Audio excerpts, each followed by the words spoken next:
Moving to Las Vegas from California, where all my relatives live and where my youngest son currently resides, had been a very tough decision to make.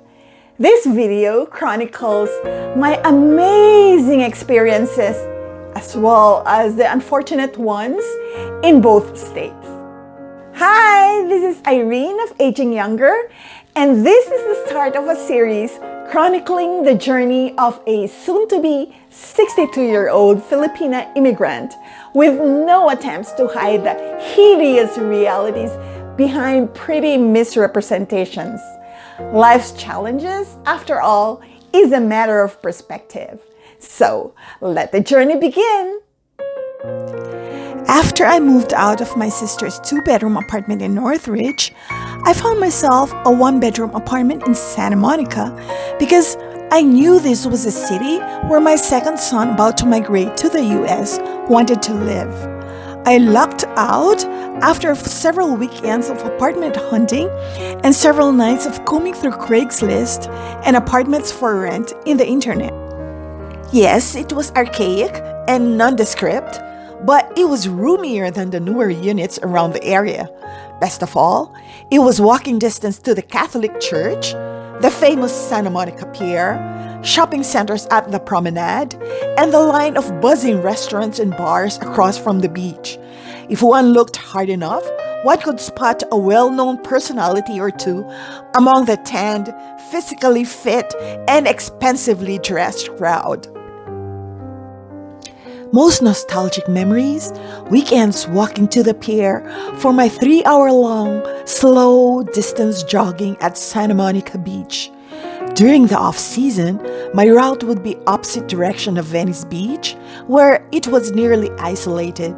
The wind cold but not chilly, and all I could hear were the loud cows and screams of seagulls alongside my quiet thoughts, reveling at the moment. Sometimes I would happen upon early morning runners like myself, but otherwise it was just the calm comfort of the ocean and the wide expanse of the sandy beach that reinvigorated my soul. During peak season, I would purposely jog the route going from Santa Monica to Venice Beach so that I could experience not just the ocean, but the many tourists that visited during the summer. People came in all shapes and sizes and wore the skimpiest and scantiest beach wears, barely leaving anything to the imagination, to formal wedding gowns and tuxedos, struggling to take photo shoots with their inappropriate footwear on the sand. The strong smell of legalized weed permeated the air, especially towards Venice Beach, where I would jog past upcoming artists, exhibits of paintings, all sorts of music like piano. Yes, they actually put a piano by the beach. Tattoos, handmade knickknacks and accessories, fortune-telling, and so many dizzying activities in every corner, it would eventually make me turn around, my senses overloaded, towards the quieter parts of Santa Monica. Weekdays, I would do my short jogs around the park in front of the church and attended the early morning mass whenever I could. At night after work, I would walk to the Promenade Mall, delight in the decorations for the season, and watch the performers in the alley or visit the public library if it was still open. I never needed my car in Santa Monica. Everything and everywhere was walkable. The cons. The street noise pervading our apartment never ended. Even during the wee hours of the morning, we could hear yelling, screaming, and cussing, either from the unfortunate homeless who had somehow forgotten to drink his medications, or from young adults who had a drink too many. We could also hear the scuffing sounds of furniture being moved, loud footsteps, and musical instruments being played from the tenants one floor above us. The glass window of my car also got broken into while it was parked. Some of my personal items stolen, as well as our stuff stored inside the cabinets located in the open basement parking allotted to our unit. Every morning, I would approach my car with trepidation because someone was almost always sleeping in front of it. At night, I would hurriedly get out of my car or call my son to chaperone me out of the garage. I've witnessed and interrupted several awkward scenes in that open garage, from teenagers having drug sessions to decent looking couples making out and scampering like frightened rabbits as soon as I noisily announced my presence so I could enter my car. Despite all this, the housing prices and rental rates in Santa Monica were exorbitant and outrageous. It's amazing how the extremely affluent and the homeless coexisted with hardly any barriers between them. For example, in the well appointed library, on my right would be a well dressed elderly white gentleman wearing an expensive watch, while on my left would be a homeless person surreptitiously eating a sandwich and using the library as a shelter from heat or cold depending on the season. Alas, our one bedroom apartment became too crowded for three people in our household, even if it was located in a place that we truly loved. My two boys and I hesitantly moved to a bigger house near downtown Los Angeles. Most remarkable experiences about living in downtown LA, LAX airport was merely 15 to 20 minutes away. Koreatown, which seemed to be a city on its own because of its vastness, was 30 minutes from the house. My nephews, nieces, sons, and I enjoyed the historical walking tours around downtown LA, visits to Griffith Park, jogs around the gentrifying and hipster town of Silver Lake, drives around the steep hills of Mulholland, and the hikes to the front and back of the Hollywood sign landmark. At some point, I even convinced them to reenact scenes from the movie La La Land as we revisited all the spots taken from the movie. My sister and her fiance Ed would take us to tours around the Beverly Hills, the Hollywood Walk of Fame, and the palace-like residences of famous personalities.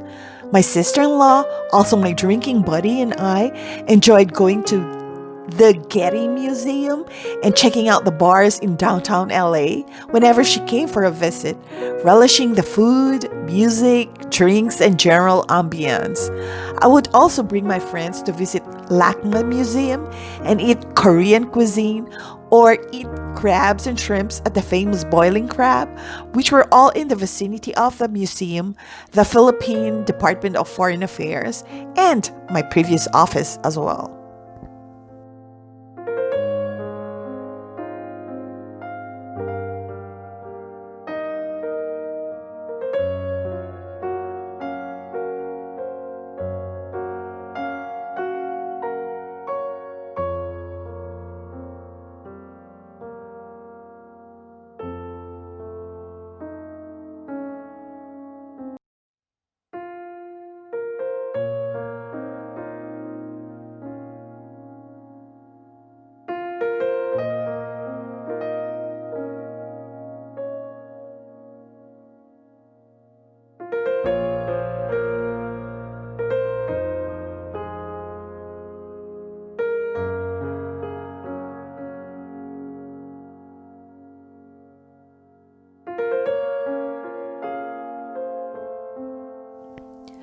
The jaw dropping, beautiful churches were just a few minutes' drive away.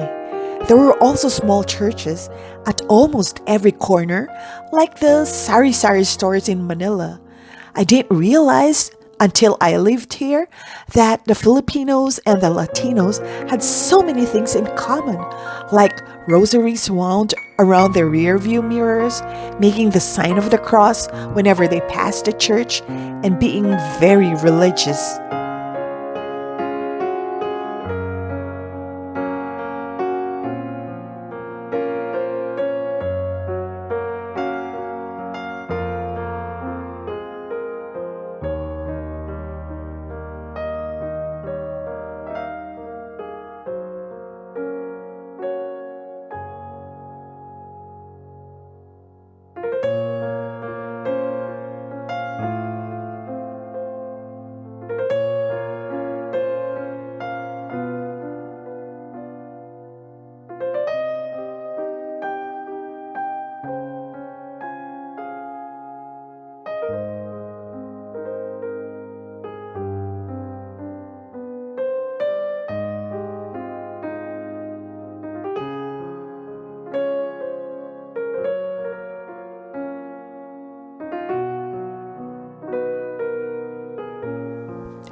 The cons. I've spent many sleepless nights wondering if we were harboring fugitives in our backyard, as police helicopters would beam their powerful lights by my bedroom window, while sirens from police cars sounded like they were just outside our front gate. Gunshots were a common daily occurrence, and sometimes our street would be blocked by police cars from both ends, not allowing us to leave our house until they had flushed out whomever they were chasing. When the house was being remodeled, my sister and I bought plants and nailed the pots to the ground so they won't be taken away. And much to my disappointment, they still found a way to take the newly planted shrubs. New Year's Day were the worst when fireworks, gunshots, and dynamites, yes, dynamites, were used to celebrate or probably to commit a crime. One time, my son was also bullied by several neighbors when he walked the dog, but he always maintained his calm and pleasing demeanor. Tools left by our contractor inside our garage were stolen, and gangs from the apartment building at the back of the house would regularly use our backyard and alley as an escape route from authorities. Unlike Santa Monica, there was no place to jog, as the neighborhood was not conducive to walking leisurely outside the safety of one's own home. I eventually found a semi-isolated park, but had to contend with the risks every time I went out for a jog. Eventually, we sold the Los Angeles house and decided to relocate to Las Vegas after doing our due diligence and research. Before we relocated here, I was considering only two places to live in, Henderson or Summerlin. Our broker brought us around during our visit and showed us the houses for sale in these two preferred areas. With our budget constraints, the houses shown to us looked fine, but they did make my heart race. Since I consider home buying as an emotional experience, I wanted the house and the neighborhood to make my head giddy and my heart flutter like a person falling in love at first sight. Feeling a little bit disappointed on our way back to the hotel, we idly conversed with the Uber driver who ranted and raved about an area where there were several man-made lakes, tall and mature trees, and majestic mountains surrounding a residential area. My son and I immediately looked for the place and spent the rest of the afternoon in the area, just sitting by the lake, my son immersed with drawing the beauty in front of him, while I fantasized exactly where I would want to live. And the rest is history. So, what do I love most about living here? First and foremost, our monthly amortization for a spacious 3-bedroom house in this idyllic area, including the HOA, is equivalent to the rent-controlled amount that we were paying in our cramped 1-bedroom apartment in Santa Monica. Second, in exchange for the HOA that we're paying, we get to avail of the racquetball club almost across from our house, where they have a modest swimming pool and a gym. In addition to this club, inside the secured gated community, there's also a bigger pool with amenities around the lake that we can use. Unfortunately, because of the pandemic, both clubs have remained closed. Hence, we have not availed of them despite the fact that we have been paying the monthly HOA.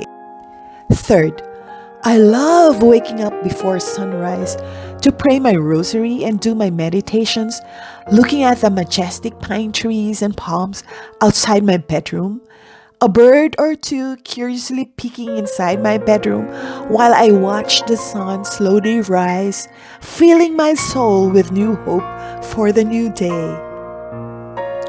Fourth, I look forward to my daily 1 hour or so brisk walks around the lake, waving at my friendly neighbors, whom I recognize only by their exercise outfits, and accompanying dogs and or partners or babies. Sometimes a bright yellow sports car or a dark SUV would honk to catch my attention and give me a friendly wave, and I just wave back, wondering who among my walking mates that driver could be. Fifth, whereas in LA, I was almost always avoiding eye contact, my neighbors here are super friendly. I've been invited by an Asian couple who just moved in to come over their house. They live in one of the bigger houses whose backyard is the lake, and they were contemplating on getting a boat. A neighbor who was friends with the previous owner of our house comes over to give treats to our dog. Sixth, the longest distance that I've traveled from one point to another has been 30 to 45 minutes max, and that is across town already. Back in LA with all its wide freeways and traffic, 30 minutes was a really nearby destination. Parking here is never an issue. Where all the chain of grocery stores, Filipino stores, doctors and dental offices and malls are located. And did I mention they're all within 20 to 30 minutes away? Seventh, aside from the fact that this state has no state taxes, the standard of living is really cheaper. My haircut and color is way cheaper compared to LA. The plumber, electrician, handyman's rate is way below the rates that I've been paying in LA. Dog boarding and gasoline prices are also much lower. The cons. If you have an addictive personality, this is not the place for you, as gambling sites and bars are everywhere. In fact, there's a 24-hour casino and bar walking distance from our house.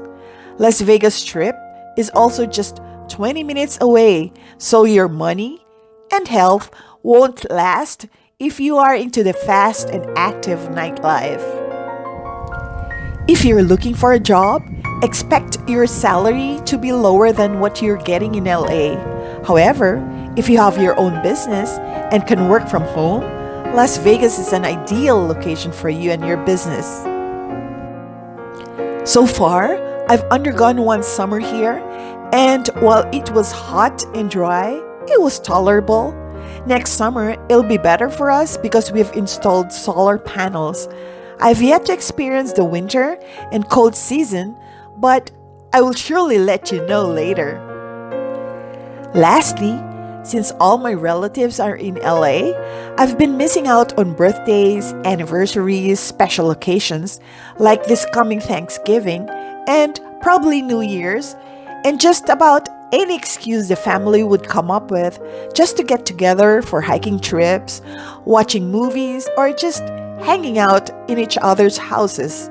Visits to and from Las Vegas to LA will have to be planned and scheduled way in advance.